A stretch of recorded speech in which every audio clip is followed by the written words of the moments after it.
Morning and Assalamu alaikum. I am grade 3 science teacher. Today I am starting a new chapter, chapter number 14, air, water and weather. So you will make a title page of chapter 14, air, water and weather. And let's start with the chapter. Take out page number 141. Now, what is air? Air cannot be seen but it can be felt. It means that air, of course, you cannot see the air but you can feel the air moving.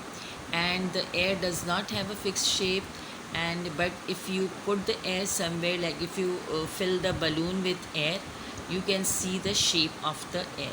So whichever object it goes, it takes the shape of that object. It doesn't have a fixed shape. And but when you pour the water in a cup, you can see the bubbles in the water. These bubbles are the air. They are escaping from the cup to allow water to take the space. Now, what is atmosphere? The layer of the air that is surrounding your earth, that is called atmosphere. Now, the atmosphere is made of various gases like nitrogen, oxygen, carbon dioxide and water vapors.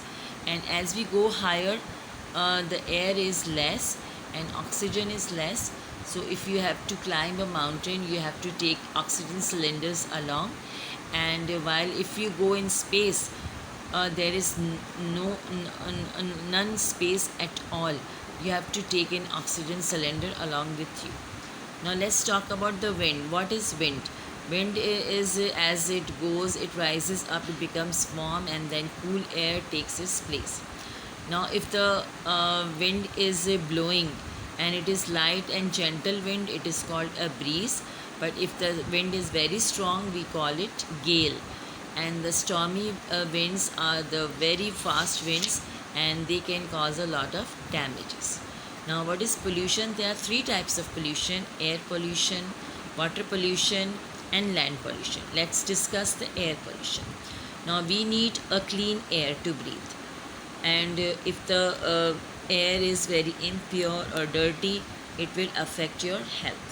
So we need clean air, but if the air is contaminated and it is having smoke, dust or chemicals, smoke can come from the vehicles, dust come from surroundings, and chemicals come from chemical factories, then it will affect your health.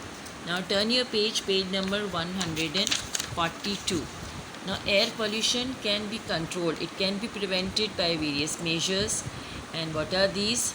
That we should avoid burning of the waste material in the open. Secondly, the vehicles should use a good quality of fuel so that it doesn't make much smoke. Thirdly, the industries should treat their chemicals before releasing in the air. And fourthly, we should plant more and more trees so that more and more oxygen is in the air. Now go through page number 141, 142 and be prepared for question answers in the next class, and make the title page of chapter 14. This is your homework. Thank you very much. Allah Hafiz.